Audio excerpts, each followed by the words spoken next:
এবারে জন্মদিনে বড়ি বেগমকে চমকে দেওয়ার একটা উপায় বার করেছি। উজির, বলো তো দেখি কি উপায়?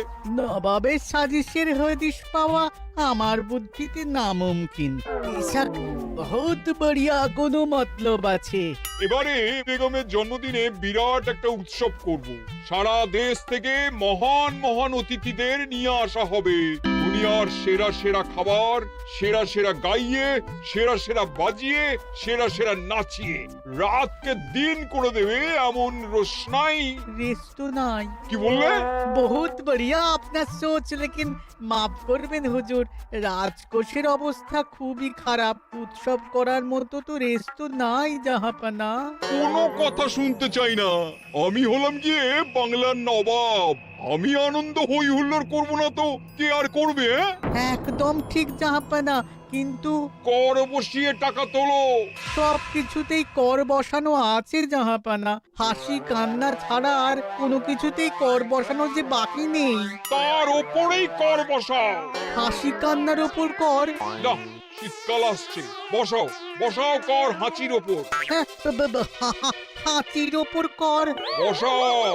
ওরকম মুখ করে আছো কেন? যদি না পারো তো বলে দাও, আমি অন্য উজির নিয়োগ করব। আমি আজই ঘোষণা করে দিচ্ছি, এবার থেকে হাতির ওপর কর দিতে হবে। হ্যাঁ, তো জানাব, এতে প্রজারা যদি ক্ষুব্ধ হয়? আরে বাবা, প্রজাদের কাজই তো মাঝে মাঝে ক্ষুব্ধ হওয়া। তা ঠিক হুজুর। আমাকে কদর করে এমন কিছু সন্ডা আছে, তাদেরকে কাজে লাগাতে হবে। বহুত খুব জাহাপানা। তাহলে হাঁচি গোনার লোকের ব্যবস্থা করে নি। ওই সন্ডারাই হাঁচি গুনবে। ওদের স্বেচ্ছাসেবক হিসেবে নিয়োগ করো। বহুত খুব জাহাপানা। সব জায়গায় লোক পাঠাতে শুরু করো। তবে কৃষ্ণনগরে বেছে বেছে লোক পাঠাবে। আর মনে রেখো, ওখানে গোপাল আছে।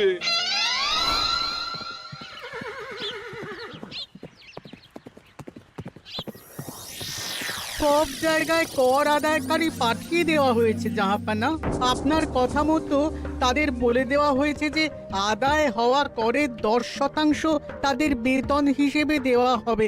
সুতরাং কর আদায়ে কোনো ঢিলেমি হবে না। বহুত আচ্ছা, বহুত আচ্ছা।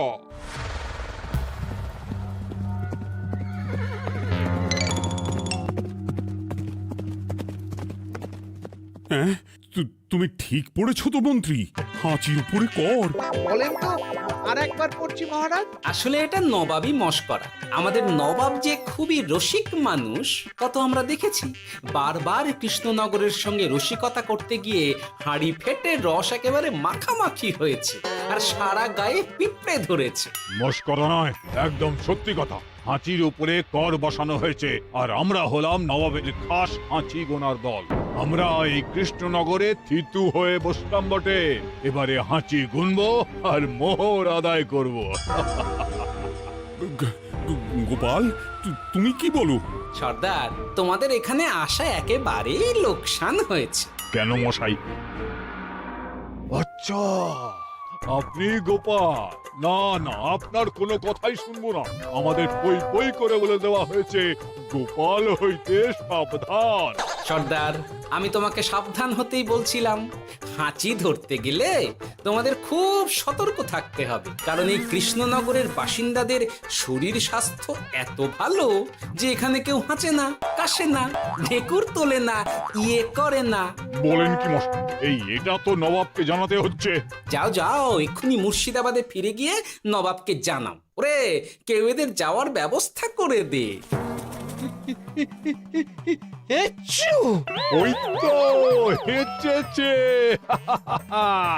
হাঁচি এক, পুরো এক মোহর।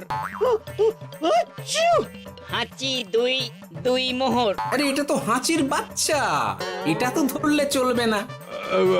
কেন? হাঁচি হলেই তো হলো। কি করব সর্দার? লিখবো? দেখ, একবার গুনে যখন ফেলেছি পুরো ছাড়তে পারবো না। আধমোহর লেখ। এটা কাশি, কাশিতে কোনো করের কথা নেই। ওরে লেখ লেখ লেখ লেখ লেখ। হাঁচি তিন, পুরো এক মোহর। হাঁচি চার,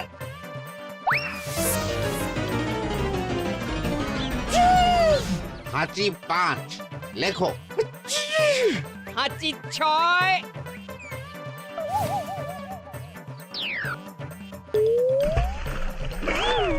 যা, যা কি রে, শুনেছিলাম কৃষ্ণনগরের মন্ত্রীটা মাথা মোটা, প্রমাণ হয়ে গেল। জল থেকে উঠবে যখন ঠান্ডা লেগে হাঁচি তো আরো বাড়বে। জলে বুড়বুড়ি উঠছে, বেটা জলের তলায় তলায় হাঁটছে। হাঁচি 7। এখনো তো ফিরলো না, বেলা গড়িয়ে দুপুর হয়ে গেল। ভাববেন না রাজামশাই, আমরা যারা যারা এখানে এসেছি সবাই ধড়িবাজ লোক। মন্ত্রীর হাঁচি নিংড়ে নিয়ে ফিরবে। ছি ছি ছি ছি ছি ছি ছি ছি ছি। কি হলো গোপাল? আমরা কৃষ্ণনগরের প্রবাদ প্রতিম আতিথেয়তার অসম্মান করেছি মহারাজ। কেন? কিভাবে? কখন? এখন মহারাজ, এখন এনারা সেই সুদূর মুর্শিদাবাদ থেকে এসেছেন, আর আমরা এতক্ষণ শুধু অন্য কথাই বলে চলেছি, এনাদের আপ্যায়নের ব্যবস্থা করিনি। তাই তো। মহারাজ, আপনি ব্যস্ত হবেন না। এই কে আছো? শোনো, এদের রাজ অতিথিশালাতে থাকার বিশেষ ব্যবস্থা করো। এদের খাবার যাবে মহারাজের পাকশাল থেকে। এদের সব সুবিধে অসুবিধে দেখার জন্য দাস দাসী নিযুক্ত থাকবে। চলো হে চলো। আরে দাঁড়াও সর্দার, হ্যাঁ বলুন। তোমাদের তো আবার গোপালের কথা শোনা বারণ। আমার ব্যবস্থায় বোধহয় তোমরা থাকবে না। বাদ দিন তো, আসলে ভয় ছিল আপনার বুদ্ধিকে, আর ভয় নেই। কেমন আগু পিছু বিচার না করেই বলে ফেললেন এখানে কেউ হাঁচে না। বুঝে গেছি, আসলে গোপাল হলো গল্প। চলো হে চলো, ও বড্ড খিদে পেয়েছে। প্রহরী, এই সর্দারের দলের বাকি লোকগুলো এলে এদেরকেও অতিথিশালায় নিয়ে যেও। হ্যাঁ, আচ্ছা। এ কি গোপাল, এই রক্তচোষাগুলোর জন্য তুমি রাজনিবাস আর রাজভোগের ব্যবস্থা করে দিলে? গোপাল কার পক্ষে মহারাজ? এতক্ষণ গোপালের সব কাজ তো কৃষ্ণনগরের বিপক্ষে গেল। বটেই তো, আমি মনে মনে গণনা করে দেখলাম গোপালের শুল যোগ শুরু হয়েছে। আগামী 1 যুগ ধরে গোপাল যেখানে থাকবে সেখানে রাহুর প্রকোপে দুঃখ দারিদ্র মহামারী একসঙ্গে এসে ধরা পড়বে। মহারাজ, গোপাল কখনো কৃষ্ণনগরের খারাপ ভাবেনি। সে যখন ওই রক্তচোষাদের রাজভোগে রাখার ব্যবস্থা করেছে, তখন বুঝতে হবে এর মধ্যে একটা ঘোরতর পেঁচ আছে।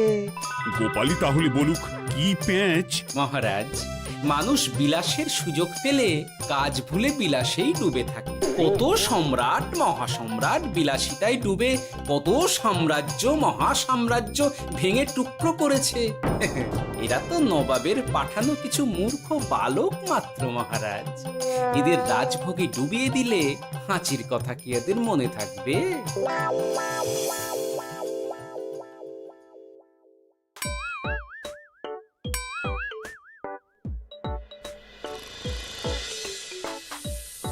কি ব্যবস্থাপনা সব ঠিক আছে তো?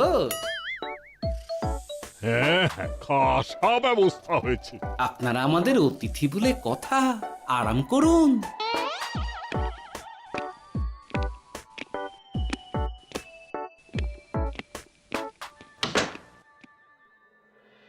বিজ্ঞানী, তোমার এই দুমুখ আয়না আবিষ্কার তোমার জীবনের সেরা কাজ। একদিক দিয়ে আয়না, অন্য দিক দিয়ে কাঁচ।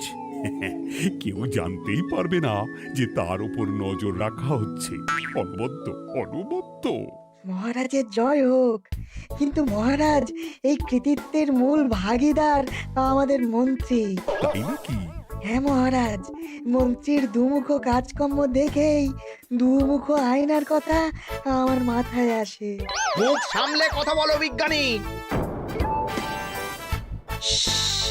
ওরা শুনতে পাচ্ছে। যা চেঁচালেন 20 ইঞ্চির দেওয়াল ভেদ করে ওদিকে চলে যাবে কথা। এই কে যেন কাকে মুখ সামলে কথা বলতে বললো? ওই বাইরে কেউ বলেছে। এই তোমরা সবাই শোনো, অতিথিদের যেন আদর যত্নের ত্রুটি না হয়। আমি আর যাই, কাল সকালে আসবো, কেমন? গোপালকে নিয়ে নবাব আর উজির যেমন ভয় দেখিয়ে দিয়েছিল, গোপাল কিন্তু সেরকম নয়। এই তোরা কি বলিস? না না না না না না, গোপাল একটু ওই হাবা গোবা আছে দাদা। দেখো দেখি কেমন বুক পেতে দিয়েছে, এবার ওদেরই বুকে বসে ওদেরই দাড়ি ওপড়াবো।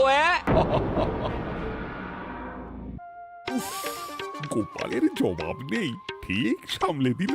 মহারাজ, এই প্যাঁচটা আমার মাথাতেই এসেছিল, কিন্তু ওই যে নাকে মাছি ঢুকে গিয়েই সব বরবাদ হয়ে গেল। মহারাজ, এই পরিকল্পনা যদি মন্ত্রীর মাথাতে আগে এসে থাকে, তাহলে এদের মন্ত্রী আমার চেয়ে ভালো করে সামলাতে পারবেন মহারাজ। বটেই তো, এই দায়িত্ব আমি নিলাম মহারাজ।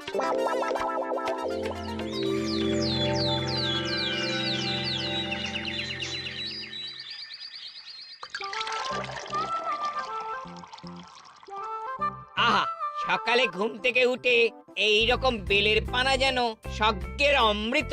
আছে আছে, আরো আছে। পানীয়, খাদ্য, আরাম, আয়েশ, যত চাও তত পাবে।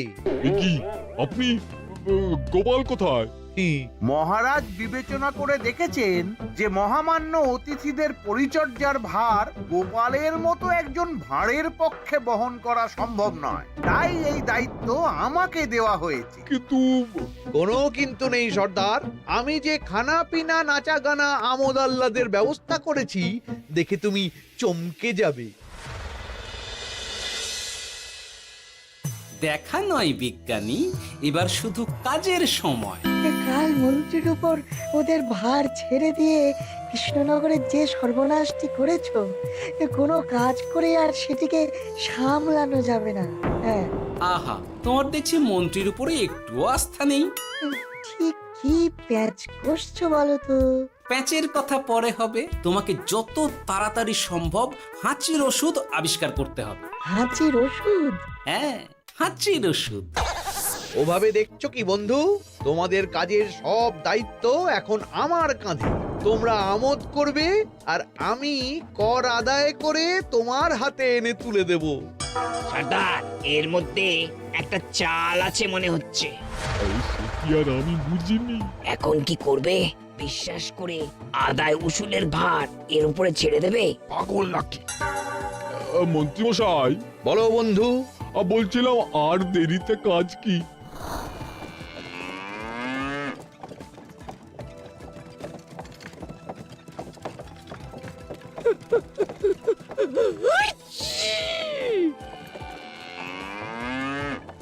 মন্ত্রী, লেখো হাঁচি এক। ওহে, তোমার নাম কি? মন্ত্রেশ্বর উজুরি আগে। লিখুন মন্ত্রী মশাই, নাম লিখুন। ওহে মন্তেশ্বর, হাঁচি কর, এক মোহর ছাড়ো দেখিনি। হাঁচি দুই। আরে যাও, দৌড়ে গিয়ে দু মোহর আদায় করে আনো। ওরে, তোরা সব কৃষ্ণনগরের কোণে কোণে ছড়িয়ে পড় দেখি, একটা হাঁচিও যেন বাদ না পড়ে। হ্যাঁ,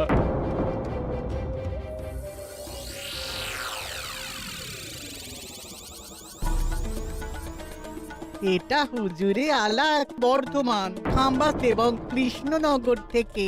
চমৎকার চমৎকার। তাহলে গোপাল কিছু করতে পারেনি, আমাদের যুব শক্তি কৃষ্ণনগরকে পুরো নিংড়ে নিয়ে আসছে। মহারাজ কৃষ্ণচন্দ্রের একটা আবেদন আছে জানাব। এই হাঁচি করের 30% যদি ওই রাজ্যকে দেওয়া যায়, তাহলে আদায় উসুল আরো ভালো হবে। ওরা বলেছে যে আপনি যদি 30% দেন, তাহলে কর আদায় একেবারে জান লড়িয়ে দেবে। মঞ্জুর মঞ্জুর। আর একটা আর্জি আছে হুজুর, কৃষ্ণচন্দ্র কদিন বাদে নবাবকে কৃষ্ণনগরে আমন্ত্রণ জানিয়েছে। কেন? কৃষ্ণনগরের নবাব এবং তার উন্নয়ন উপলক্ষে এক মহোৎসব হবে। সেই সঙ্গে শহরে থাকা ইংরেজদের কাছেও নবাবের সৈন্য বলের এবং নবাব ও কৃষ্ণনগরের মধ্যে পারস্পরিক ভ্রাতৃত্বের সম্পর্কের বার্তাও পৌঁছে দেয়া যাবে। নবাবের অধীনস্থ রাজারা নবাবের শত্রু, এই রকম একটা ধারণা থেকে ইংরেজরা ইদানিং বেপরোয়া হয়ে উঠেছে, তাতে লাগাম উঠবে। বহুত খুব, মঞ্জুর মঞ্জুর মঞ্জুর।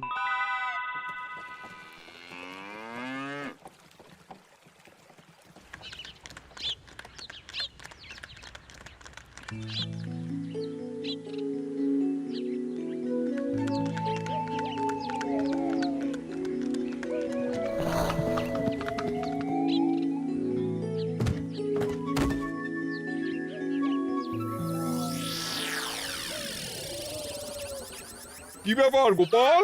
জাহাপনা, বলুন কি খিদমত করব? আমি যা বলবো তাই করবে। অবশ্যই জাহাপনা। क्या बात উজির, তুমি সাক্ষী, মহারাজ কৃষ্ণচন্দ্র আপনিও সাক্ষী। গোপাল আমাকে কথা দিয়েছে আমি যা চাইবো তাই করবে। গোপাল, তুমি আমার সঙ্গে মুর্শিদাবাদ যাবে। এখন থেকে আমার দরবারের বিদূষক হিসেবে থাকবে, কেমন? ওরে ওরে ওরে ওরে ওরে, তোরা বাজনা বাজা, বাজনা বাজা। এখন থেকে গোপাল আর কৃষ্ণনগরের নয়, গোপাল মুর্শিদাবাদের। জোরসে বাজা।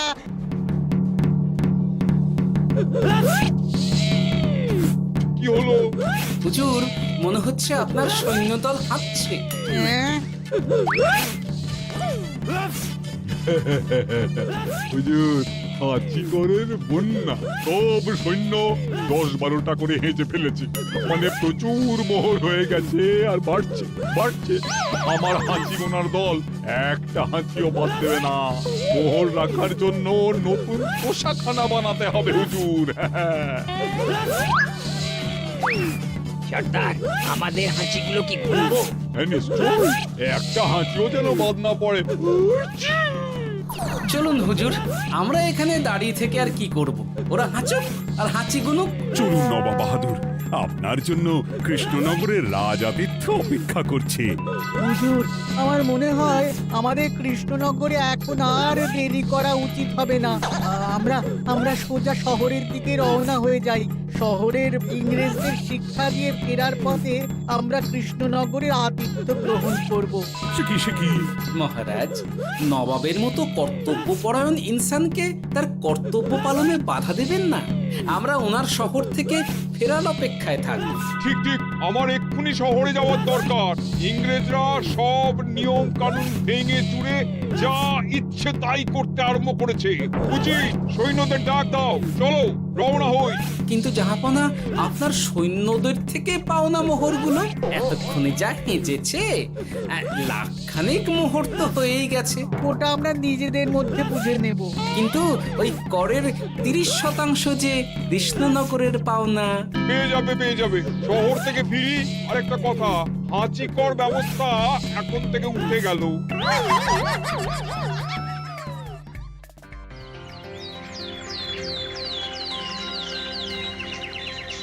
মহারাজ, কিভাবে গোপাল ভাঁড় মহাশয় নবাবের উন্মাদের মতো জারি করা ওই হাঁচিকর থেকে আমাদের সকলকে রক্ষা করেছেন তা আমরা সকলেই জানি।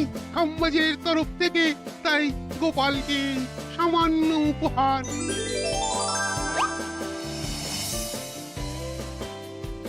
ওহ গোপাল, সত্যি তোমার জবাব নেই। কিছুই হতো না যদি না বিজ্ঞানী ওই হাঁচি চূর্ণ আবিষ্কার করত। এই উপহারের অর্ধেক কিন্তু বিজ্ঞানী। সবই তো বুঝলাম, নবাবকে সৈন্য সহ নিমন্ত্রণ থেকে সৈন্যদলকে হাঁচি চূর্ণ মাখানো চাঁদোয়ার তলায় ঢোকানো পর্যন্ত। কিন্তু চাঁদোয়া থেকে হাঁচি চূর্ণ ঝরে পড়লো কি করে, সেটাই তো বুঝলাম না। এটা তুমি বলো বিজ্ঞানী।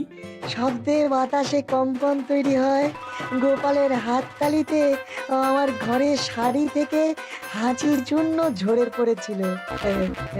এখানে চাঁদোয়া থেকে ঝরে পড়েছিল বাজনার শব্দে। কি ব্যাপার বিজ্ঞানী, তুমি এখন ছেলে খেলা করছো?